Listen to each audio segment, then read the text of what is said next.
Well, good morning, good afternoon, good evening, wherever you may be across this beautiful blue-green globe of ours. Welcome to Real News Live. This is a special Toxically Masculine Tuesday edition of the News Roundtable, the only one worth watching on the internet. I'm your host, Mike Barrett, in Las Vegas, Nevada, fighting a bunch of drugs, fighting a sinus infection, feeling like shit. Let me just He is treating us like total shit. We were having a conversation. I'm going to shoot you in the face again. Shut up, you bitch. I'm going to shoot you in the face again. Right there. Steroids. You're just asking for it. I'm on steroids. Let me just say one thing. If I should go into a spastic coughing fit during the show, I'm going to try to shut down my camera and my audio. Brooks or Blake, you have my permission to take over hosting while I go through that. And let me just assure you, it will be far more painful for me to feel than it will be for you to watch. Just a warning. All right, joined as I am, as always, by the usual Tuesday crew. This is the first time I felt good enough to even sit up in the last 4 or 5 days. To my immediate right, stage left, Dr. Brooks Agnew, the smartest man on the planet. Brooks, how you doing, and how much shit did you move today? Well, we're in the final stretch on the house. The drywall crew is coming tomorrow, so everybody has to be ready for race day. This is where we shit and get it. I mean, the next 6 days, the whole interior is going to transform. Awesome. All right, and then immediately below Brooks, kitty corner to me, the man who just won't shut up, the guy who just tried to get in my face there a minute ago, and I'm just warning you, I'm going to shoot you in the face again. Steve Doran, trail boss, a man who once survived being shot in the face by Mike Barra. Well, Steve, how you doing? As you know, as you can see, I'm sitting here shaking in fear. Don't know what to do. Don't know where to go. So, hopefully when I'm sleeping in the middle of the night, you won't sneak in and take me out. But if you do, you're the only guy I would allow to do it. Yeah, well, thank you. And if I had to spend 10 years alone, in a Turkish prison, I would want you to be my roommate. There's no homo on that. And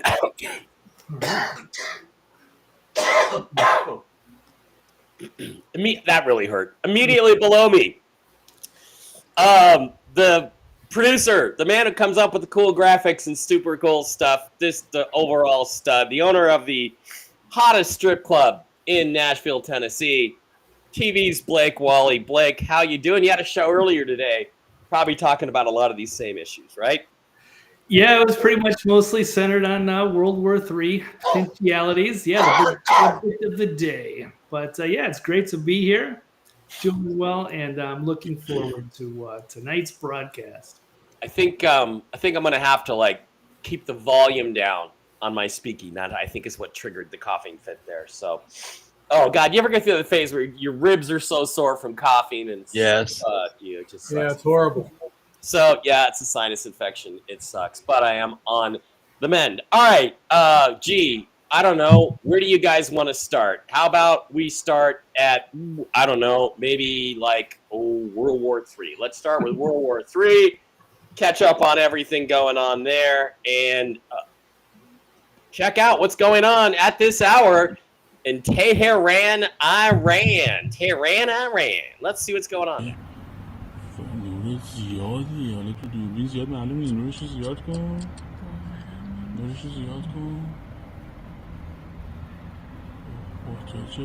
Something's blowing up.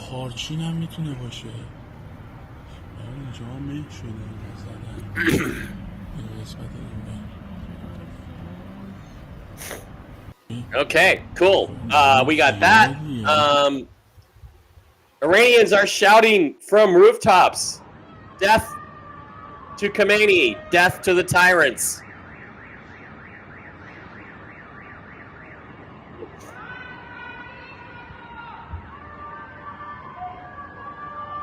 At least that's what they say they're saying. All right.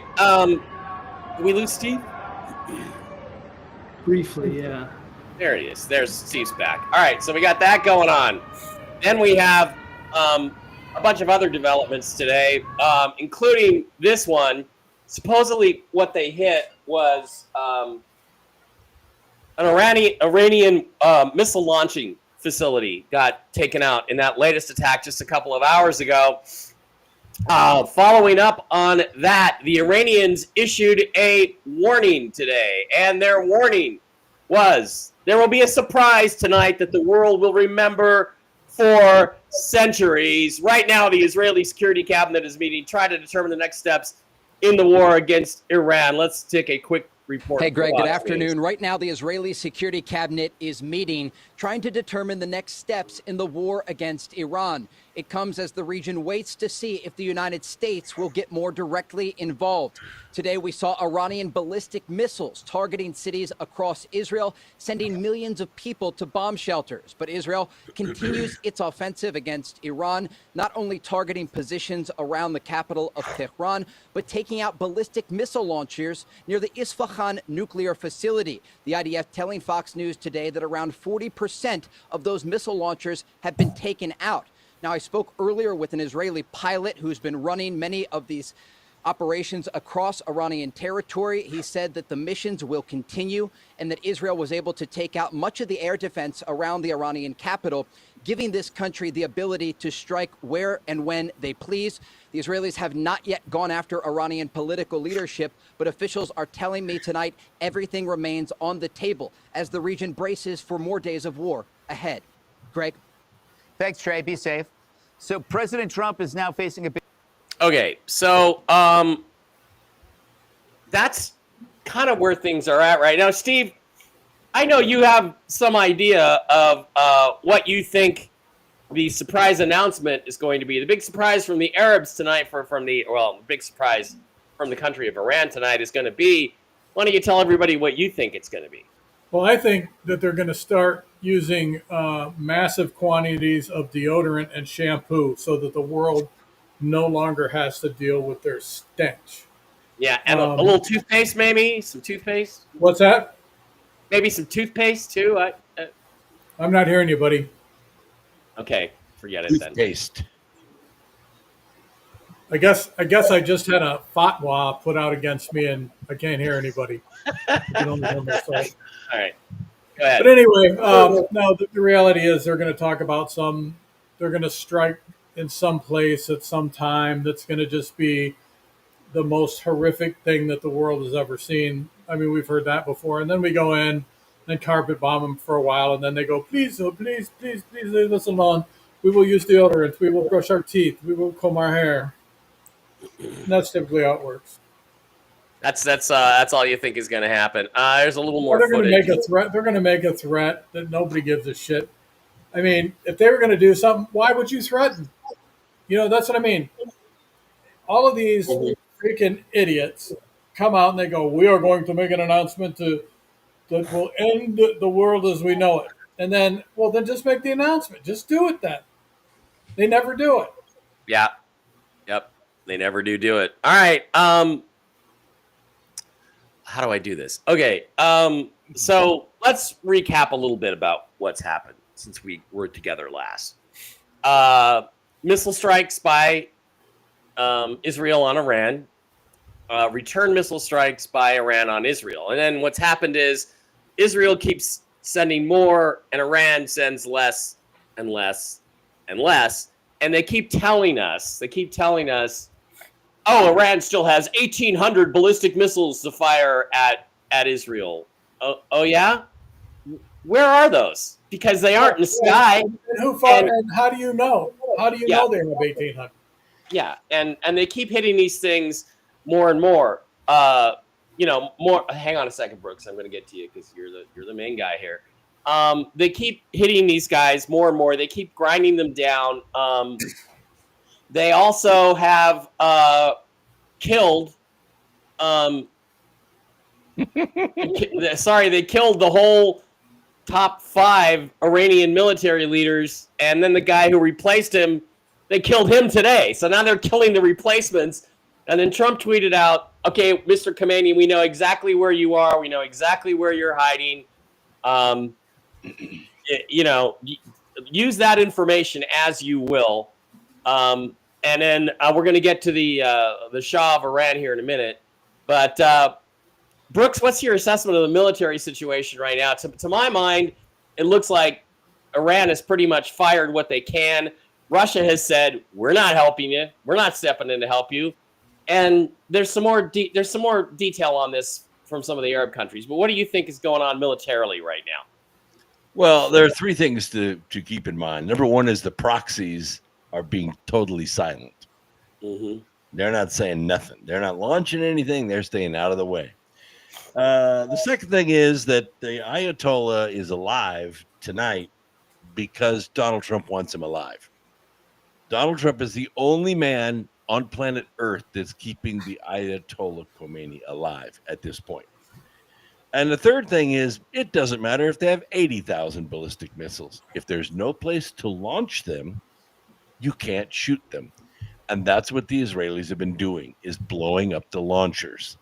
You can't just launch a ballistic missile. This is a missile that goes up into space, separates, and then comes down at about Mach 7. That's why you see the pictures. They're way faster than the ones you see meandering through the sky that the Iron Dome can take care of.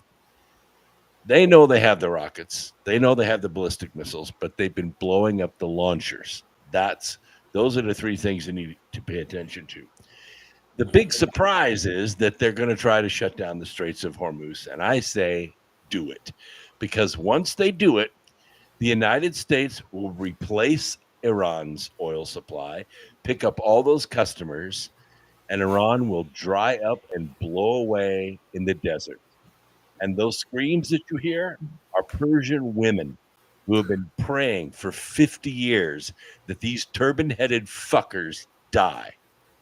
Okay, I guess we get what we're gonna get from Dr. Brooks on that one. TV's Blake Wally, you did a show earlier on this. What do you think about what's going on in the situation? And again, I got to ask the question: who's to blame here? Because you have the "We Hate Israel" crowd and the "We Hate Netanyahu" crowd. And okay, I understand that. That's fine. And then you have the "We Hate the Iranian regime" Muslim crowd. And here's the reality. And Donald Trump, I believe, is trying to push through something called Nasara or Jassara. And he gave them 60 days. Say that again. He's trying to push through something called Jassara or Nasara. And Iran was pretty much the last holdout on this agreement worldwide, as I understand it. And that's often woo-woo land. But he said, look, I gave him 60 days, Blake. 60 days to do a deal. They didn't do a deal, and on the 61st day, he allowed Israel to go ahead and take out their nuclear weapons, which the Israelis wanted to do. Now, the Israelis, before I get to you, Blake, are not the only ones who did not want Iraq or Iran to get a nuclear weapon. There were plenty of other people who didn't want that in other Arab countries. Let's take a quick listen to, I believe it's Mohammed bin Salman, the Saudi crown prince. Let's take a look at what he said to 60 Minutes the other night. I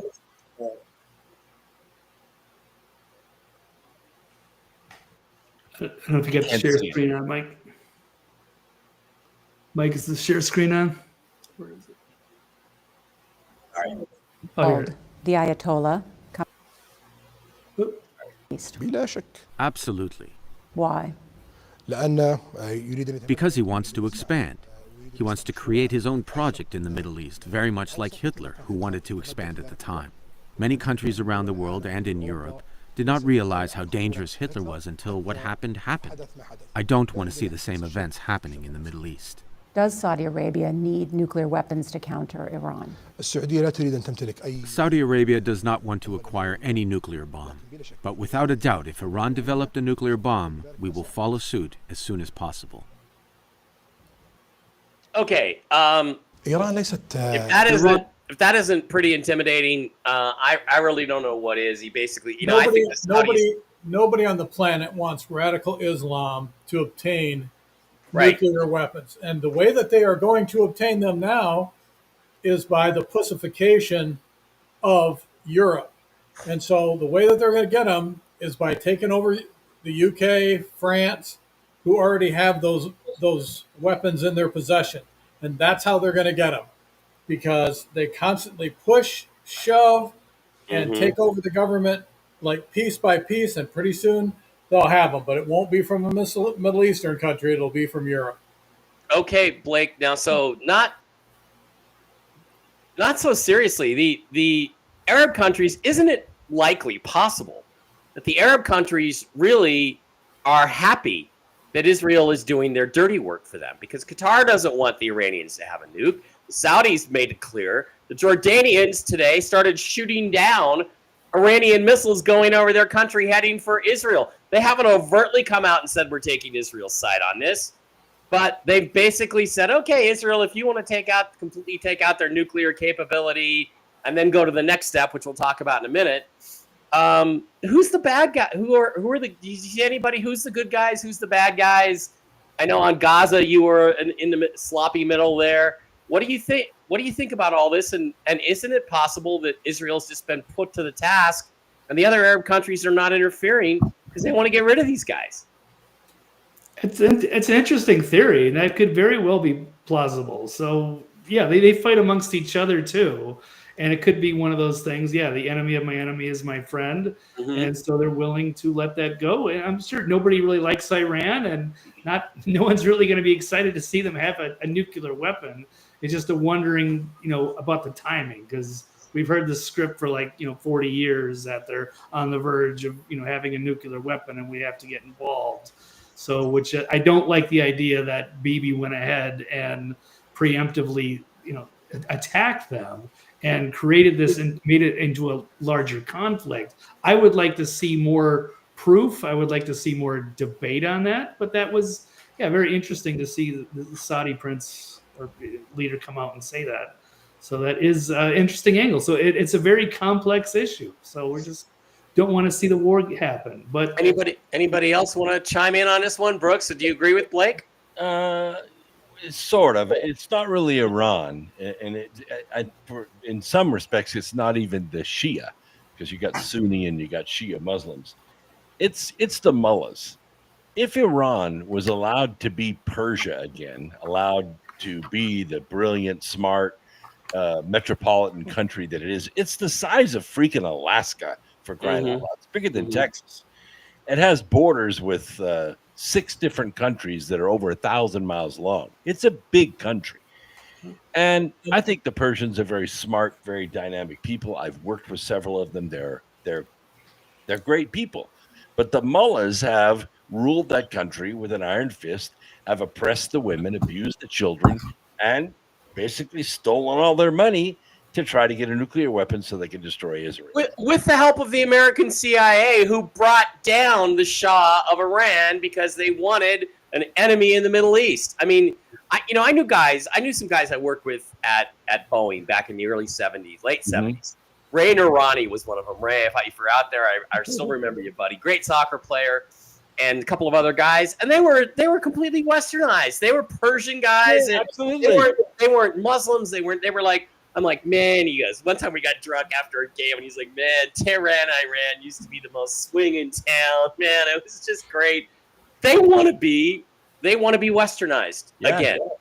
I know my chiropractor, Dr. Sarah in Redondo Beach, she's the daughter of immigrants who came over when the Shah was overthrown. And they want their country back. They want back their national identity, their Persian identity. That's absolutely what they want. So that brings us to the next step. Now the question is, are we going to get it? Let's take a look at what the son of the Shah of Iran, Reza Pahlavi, had to say today about the Islamic Republic? My compatriots, the Islamic Republic has reached its end and is falling. Like a frightened rat, Khamenei has gone underground and lost control of events. What has begun is irreversible. The future is bright, and together we will navigate this sharp turn in history. In these difficult days, my heart is with every defenseless citizen who has been harmed and has fallen victim to Khamenei's warmongering and delusions. For years I have tried to spare our homeland the flames of war. The end of the Islamic Republic. It is the end of its 46-year war with the Iranian nation. The regime's machinery of repression is disintegrating. All that is needed is one nationwide uprising to end this nightmare forever. Now is the time to stand, the time to reclaim Iran. All of us, from Bandar Abbas to Bandar Anzali, from Shiraz to Isfahan, from Tabriz to Zahedan, from Mashhad to Ahwaz, from Shahri-Khord to Kermanshah, come to the streets and bring this regime to its conclusion. Okay, he went on after that, but that's basically. Okay, well, this is something he did a couple days ago, just right? today, I believe. And no, because I saw some of. I don't know. It might have been yesterday, but I believe this was today. You also have Donald Trump talking about maybe we need to just have a regime change, and you certainly had Benjamin Netanyahu explicitly saying we need to get rid of these people. Assad fled during the uprising. Assad fled to Russia. Putin, I believe, I understand it. There's stories that Putin is being brought in to negotiate Khamenei's removal from Iran and repatriation to Russia, giving them a safe haven if they will give up.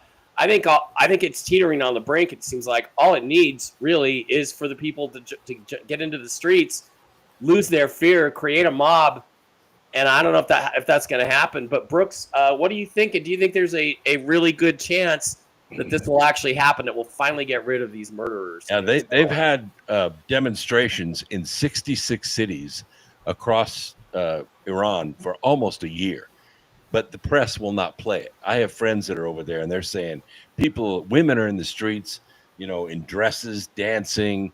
They want the end of these mullahs, and they're also sensing their weakness because they're not coming out with the hijab police and beating the women for dancing in the streets in mini dresses. They're losing their power. I mean, Khomeini's 86 years old. Jimmy, give away Panama Canal Carter, put him in power, and let him hold our hostages for 444 days. And they've been in power ever since. And now they're... Yeah. Don't we know where he lives? Well, Can't we just send a freaking that was right Khomeini, but here's the thing, Stephen, that's really interesting. Yes, Trump tweeted out or truthed out exactly that we know exactly where you are. He is forbidding Netanyahu. So there is U.S. involvement in this, Blake. It is correct that we are involved in this. We are maybe not engineering this. We basically, after 60 days, Trump said, you didn't sign the deal. Okay, Israel, go do your thing. But we are forbidding them from killing Khamenei. Not Khomeini was the guy, the mullah back in 79. But this is one of his successors, or his only, I don't remember. But we've forbidden him from doing that because Trump still wants to make a deal with him. Because Trump wants to be the big guy who made the deal and closed everything down. And then he's going to go in and economically develop Iran, or Persia. We should just call it Persia. Let's just chop them up with machetes and mix them with pig shit and throw them out in the middle of the road. Yeah. So right now, most of the senior Iranian military and intelligence leadership is looking desperately for their 72 virgins. They haven't found them yet. But I think Blake, that's what's going on. Is that excuse me? That Trump is holding them back on killing this guy because they can't make a deal for them to leave if he's dead. They have to start negotiating over again with somebody new. So I don't see everybody, all the fake MAGA Twitter today was like, oh, Trump's going to get us into World War III. This is not what we voted for. We don't want, but to my mind, Trump hasn't done anything to escalate United States into this war. Nothing. Not one thing has been done to escalate us into any kind of world war. It's more Democrat propaganda, more little crybabies out there who need their little Lindsey Graham notwithstanding. Yeah, Lindsey Graham. Yeah, jizz. Yeah, sitting there crying and whining. They need their little pecker pacifier in their mouth, so that they can be or not be humbled, but you know what I'm saying. Yeah. So Blake, what do you think? I mean, how do you feel about to my mind, I think the United States is staying out of it right now for the most part, other than rhetoric, and Trump is just waiting to make the deal so he can say, I made another deal. What do you think's going on there?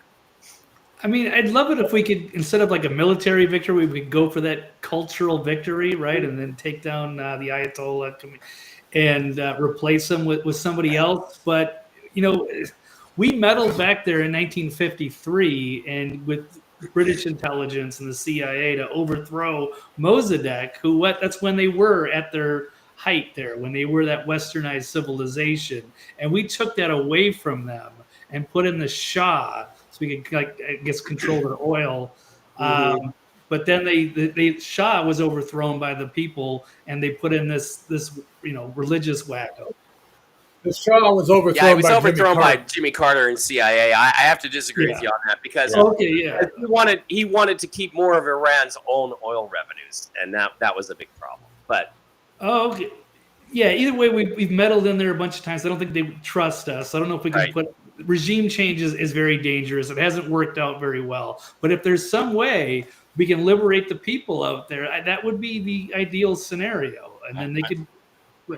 Well, I mean, the people. If you looked at Iran back in the day when Jimmy Carter turned it back over to the Ayatollah, it was exactly like the Western world. They had General Dynamics had big facilities there. I believe Boeing had facility there. What's that, bud? They all. I mean, and they had regular nightclubs, restaurants, vehicles, you name it.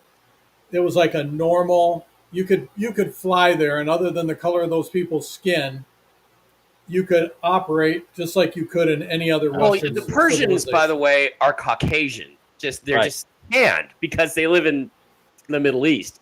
But Persia is Caucasian, so it's not Arab.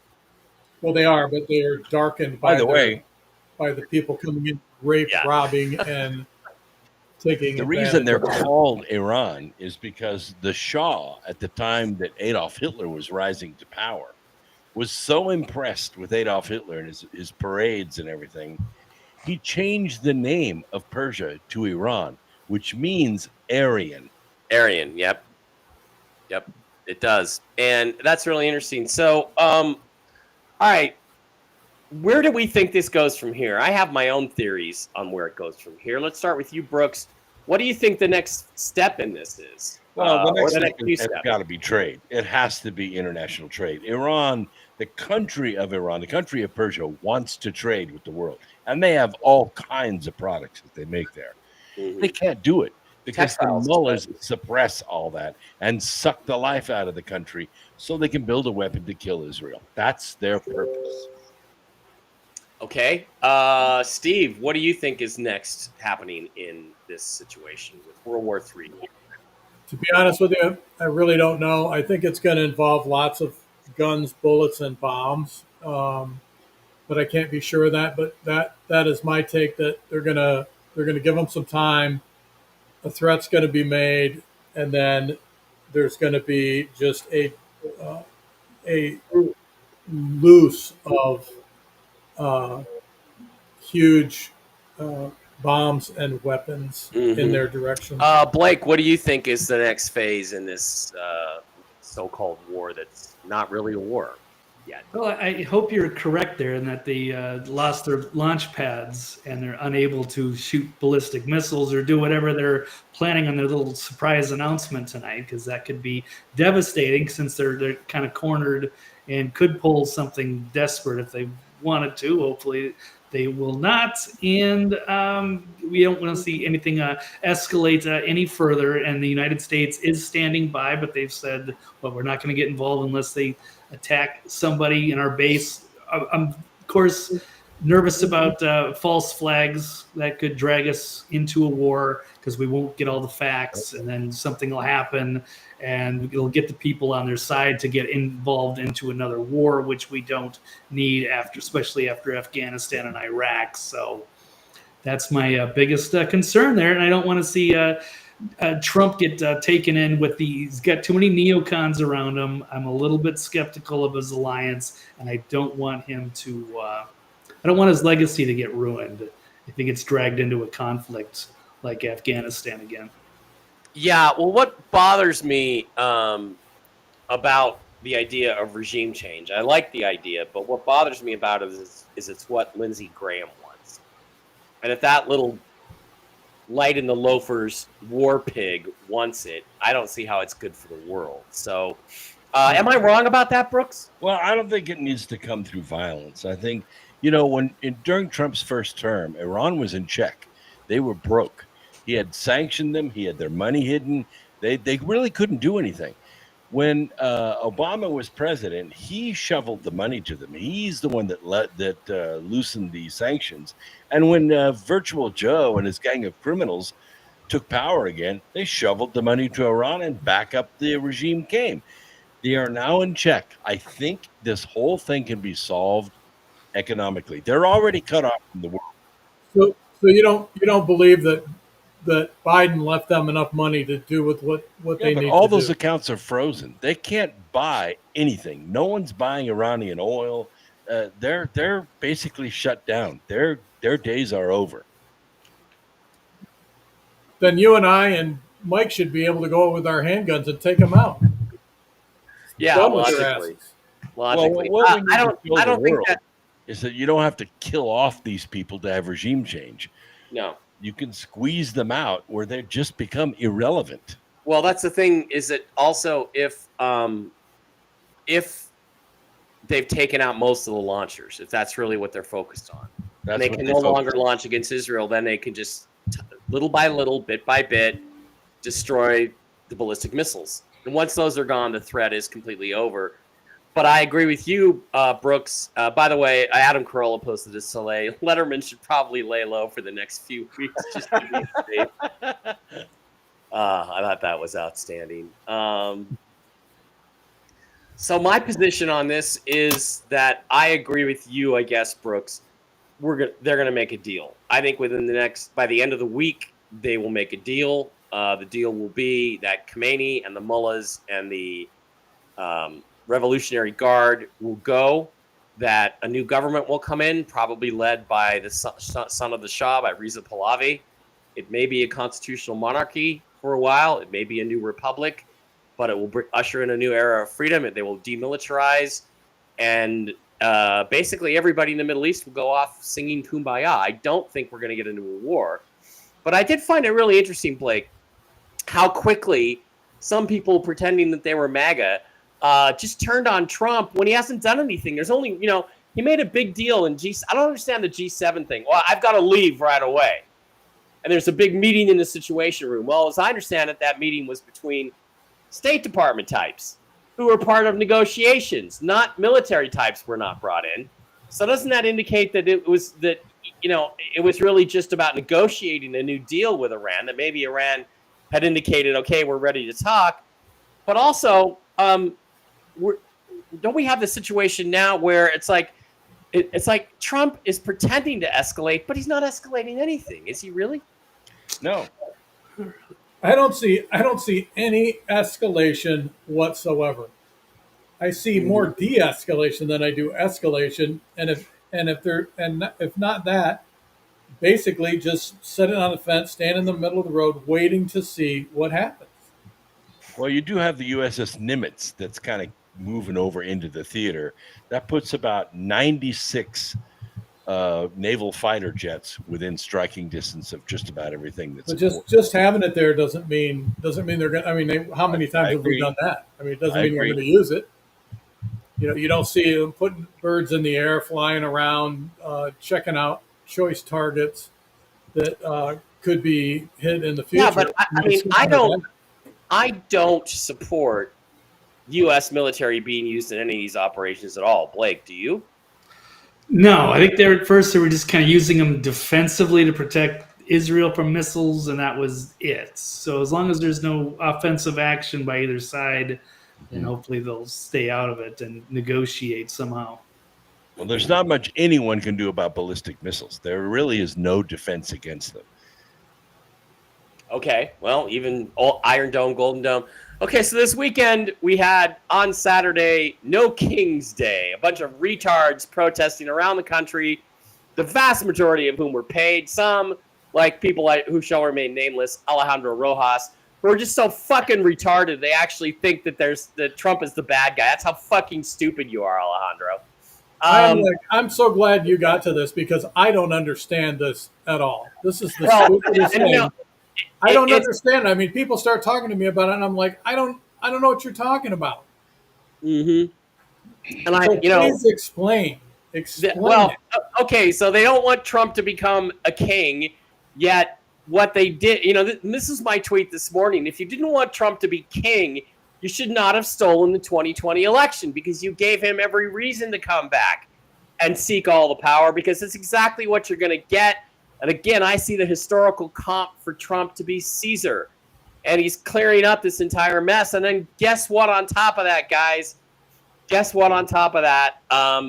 Today, FBI Director Kash Patel said the FBI has located documents which detail alarming allegations related to the 2020 U.S. election, including allegations of interference by the CCP. I have immediately declassified the material and turned the documents over to Chairman Grassley for further review. Now, some people say that Congress is where investigations go to die, that they want to cover this up. But I found it interesting that now Kash Patel has come out today and said, we're going to investigate apparently the 2020 election, and hopefully there's lots of other investigations going.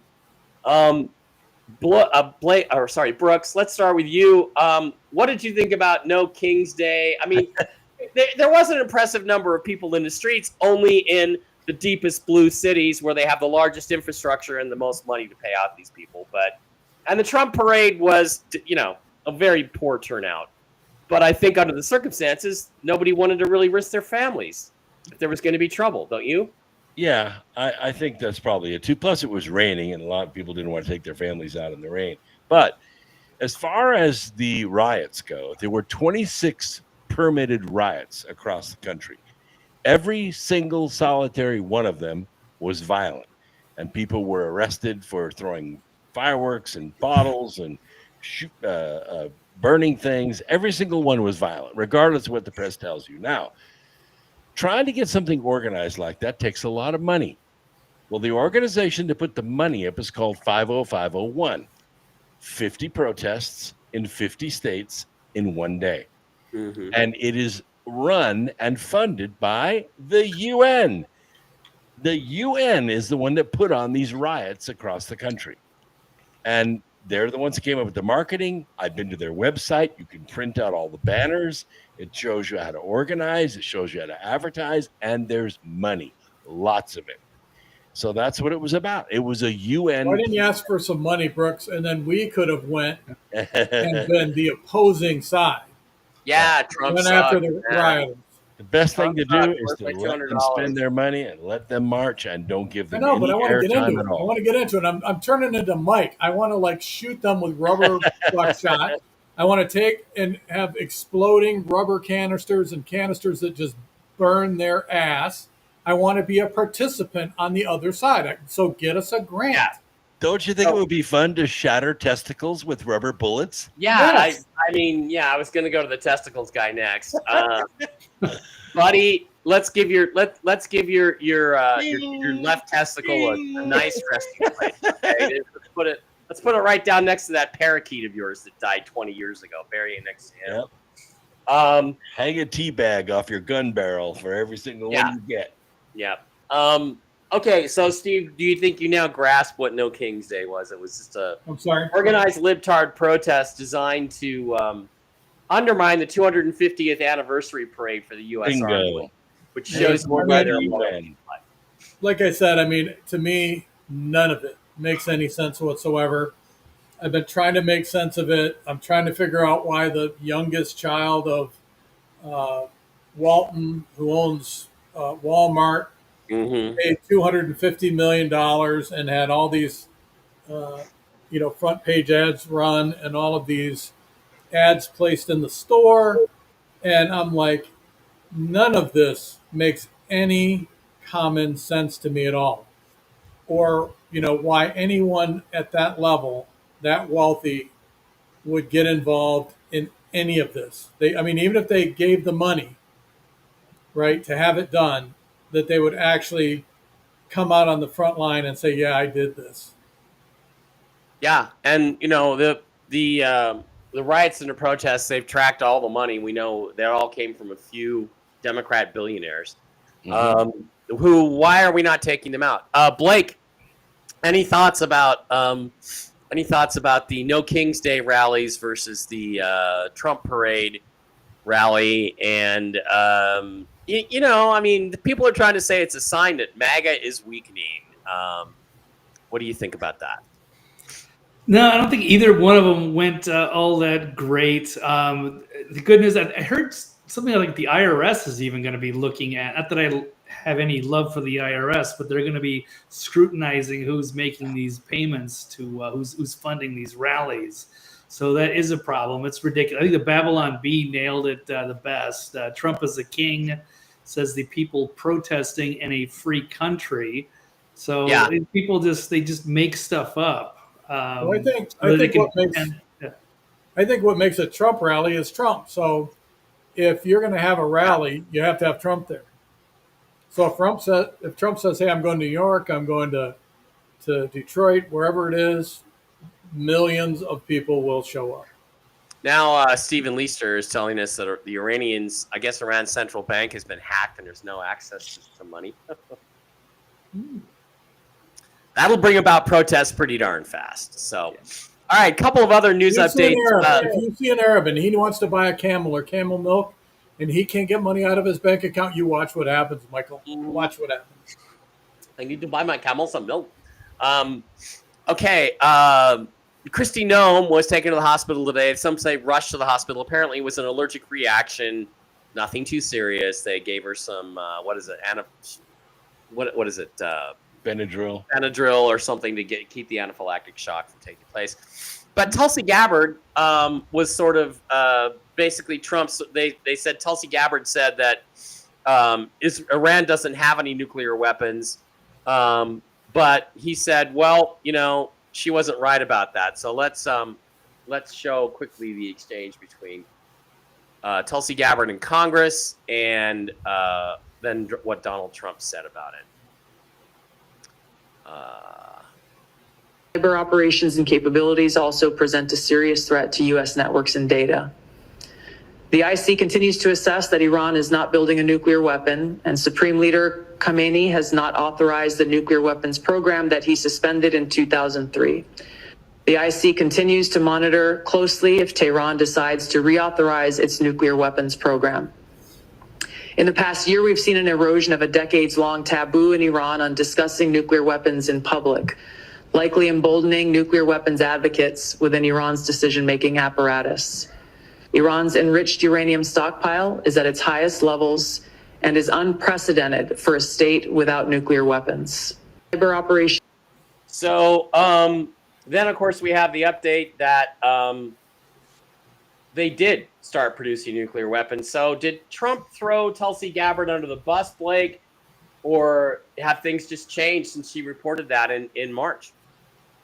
It's possible. I mean, he didn't sound too convinced anyway, but it was kind of like, well, Bibi already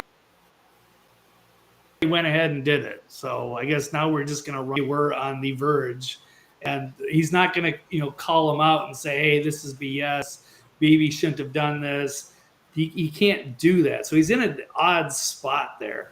But I don't know, because that was part of the reason that people were criticizing Trump, because he was perceived as throwing Tulsi under the bus or attacking Tucker Carlson. Meanwhile, he's embracing Sean Hannity and Mark Levin. So that is, we're trying to look out, and we're trying to, avoid World War III, and we're trying to avoid some of the mistakes from the first term, which was letting these neocon snakes, these vipers, just, encircle Trump and convince him to do their work instead of things that are best for America. So yeah, we're always going to be vigilant of that. I don't know if anyone wants to criticize Trump, but it's good that also that people are sticking to principles rather than just blindly going along with everything. But everything needs to be scrutinized right now, because this is really high stakes. It concerns everybody, our entire civilization.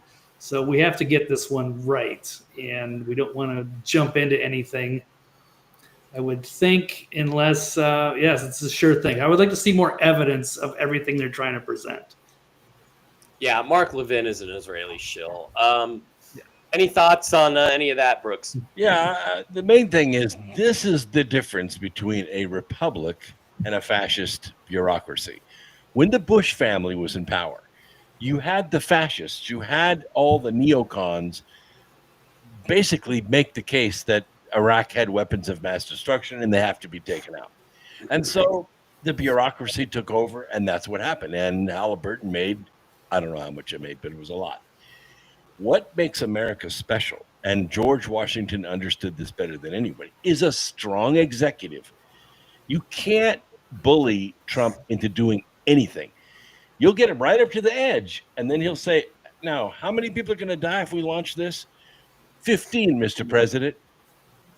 We're not doing it. Don't do it. That's the executive. That's the powerful executive. No one knows what he's going to do, and that's the power of America. Okay. Steve, any thoughts on any of this as we... Negative. I think it has been well covered, sir. All right.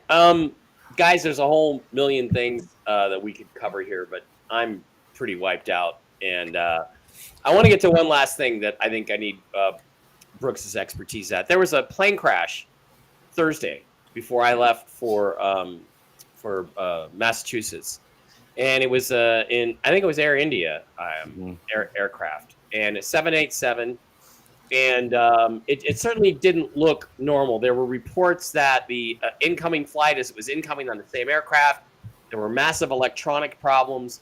Video has emerged. We're going to show the video here in a second. One of the videos that makes it appear to me that the flaps were not down the way they should have been to create lift for the aircraft. There may also have been a catastrophic power loss because the air turbine, the backup emergency power supply door popped off, which indicates they were trying to restart everything. But let's watch this, and then Brooks, I'd like to get your thoughts. They had obviously way too many rats in the storage unit. Yeah, the only other thing I can think of is that there was a bird strike and both engines went out. That's all I can think of. So let's try it. Let's take a look at this video. Now, Brooks, let's freeze it here just for a second when I share it. You can't see it on the screen. If you look at this, you look at the wings. The wings should be curved. The leading edge slats should be extended, and the flaps should be extended, creating a curvature which creates more lift in the early portion of the flight before the plane is up to speed. That's wrong. I'm just going to tell you, I'm not even a pilot. I'm an engineer, aerospace engineer. That's wrong. But let's watch what happened, because I believe we're going to see the door for the emergency turbine pop off, but I'm not positive. So let's watch it. I mean, it sounds like the engines were on. All.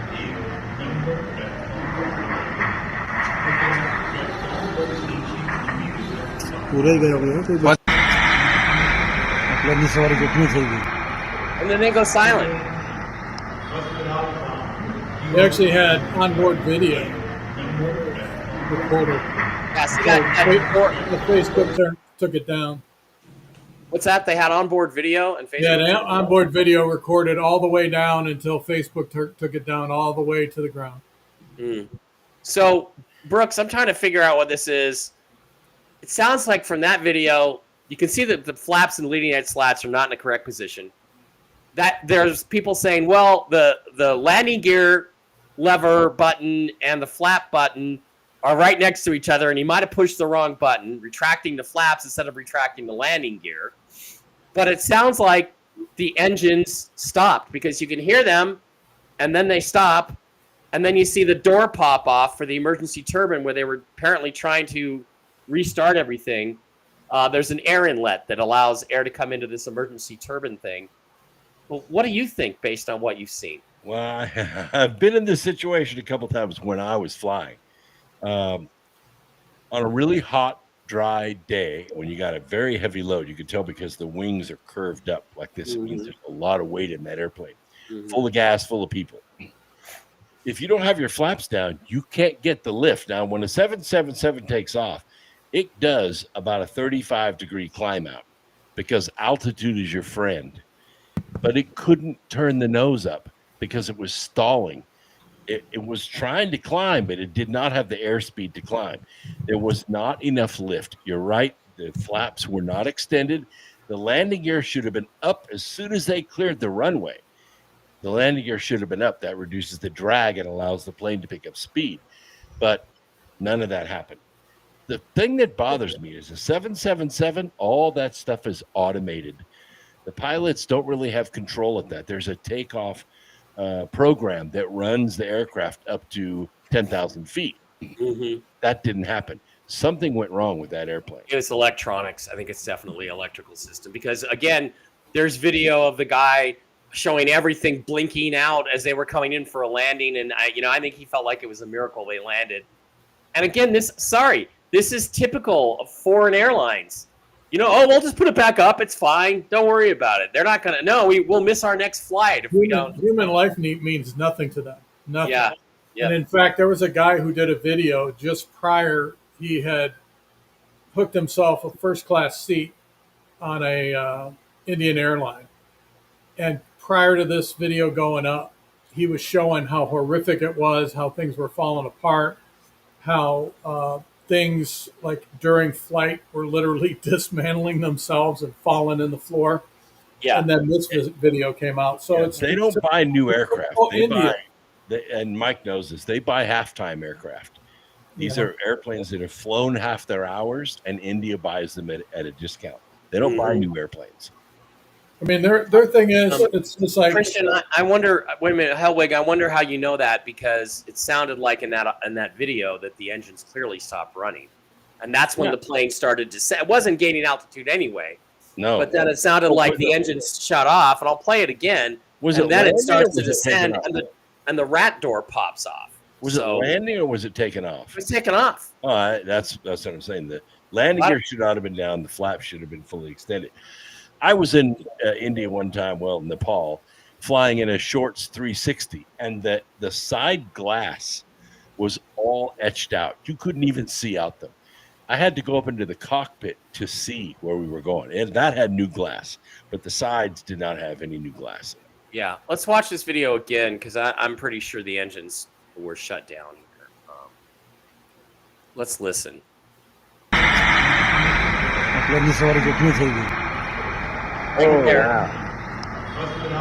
then it starts to descend. You're going to see the door. See that? That's the door from the. That noticeably went quiet. Yep. Yeah. So, anyway, pretty tragic. You heard them when you raised the volume, or we heard something. I don't know what it was. But it definitely sounds like it sounds to me like there was a major shift in the engine's output. Like they either went into idle or they just stopped. It might have gone into idle. You can hear the rat propeller. It also could have been the rat propeller. Yeah, the rapid. That plane's supposed to be able to take off with one engine, fully loaded. Yeah, well, one engine. It's way overpowered. It could, if the flaps were fucking down. But the flaps were down. Right. So, I don't know. Bad news. All right, guys. Any other issues you wanted to talk about tonight before Mike goes and crawls into bed for the rest of the night? Have you guys heard anything about XRP lately? I heard some rattling that a couple of nations were getting ready to use XRP as their clearing crypto, their transactional crypto. I have heard this as well. There were XRP and Ripple advertisements at JFK yesterday when I was there, which was kind of interesting. They were heavily advertising it, but nothing announced yet. That is all waiting on the financial reset, and the financial reset, guys, is not going to happen. This is your RV news. It's not going to happen until an Iran deal is done. That, I think, is what we're waiting for anything to happen. What? An Iran deal. A deal with Iran is done until I think now, I think Trump. What Trump was saying with his 60 days thing, Blake, and you can tell me if I'm wrong, was, look, you had 60 days to make a deal and stay in power. Now the deal is you have to go. The only thing you can save now is your life. You can save your life and move to Russia, but there's going to be a new sheriff in town, and your whole regime is gone. Your nuclear weapons program is gone. And that's the deal you're going to have to make. So I think now we're waiting on them to agree to that or to commit political and, personal suicide.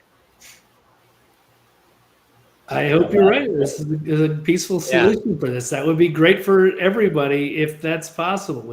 As long as we don't get dragged into this thing, then I am all for peaceful solutions, but I'm also for crushing these terrorist bastards' heads on the pavement till they splatter. Yeah, if Trump can get a deal done between all these nations, including Iran and Israel, then more power to him. But I'm tired of waiting. I want, this is the thing. I'm halfway joking here, but I'm sick and tired. I don't care about peaceful anymore. I'm sick and tired of these criminals getting away with what they're getting away with. Like, nobody going to prison, nobody given the death penalty, none of these foreign countries that have committed these atrocities against the U.S. and other nations being held accountable for what they've done, and it's making me sick. So screw their peace, smush them like a freaking bug into a million pieces, take everything they fucking own, and move on, because I'm sick and tired of it. I don't want peace. I only want peace at the point of retribution. Sword, point of a sword. Don't mince words, Bones. Tell us what you really think. Tell me what you really think. That's James T. Kirk. That's how I feel. I'm sick of it. It's like, why should they get any quarter? Why should somebody who bashed babies' heads against the wall to kill them, why should they get any quarter? Who raped women like horrifically, why should they get any quarter? Some absolutely American citizens, why should they get anything? And everybody wants to blame Israel all the time, and they have complicity in this, but the things that have happened in Iran to the women, especially in the last 40 or 50 years, are women and girls and young boys. Yep, it's terrible. So good riddance to the Ayatollahs. All right, guys, thank you for being here. I am, as far as I know, coming on with Jen tomorrow on Tell the Truth Wednesday. I'm doing my best.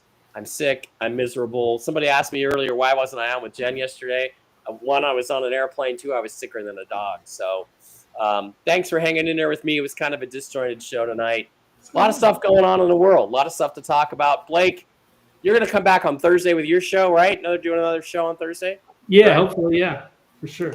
Sweet. And Brooks, you're on tomorrow night with if I survive the drywalling, we'll see. Survive the drywalling. Steve Dorn will be back. By the way, Steve, thank you for putting me onto that spring mountain water or the mountain spring water, whatever it's called. That's some good stuff.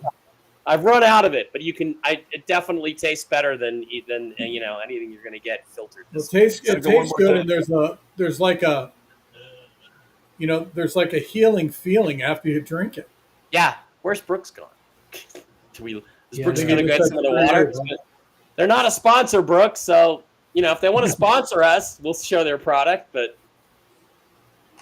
yeah, I mean, it's definitely worth consuming. And the good part that I have is that I'm right on the aquifer here, so I can Yeah. Drink it It's right out of out. it's out of the same spring. You said basically you get your water from in your well, right? Yeah. Say like if you were to take glass to glass, you wouldn't be able to tell the difference.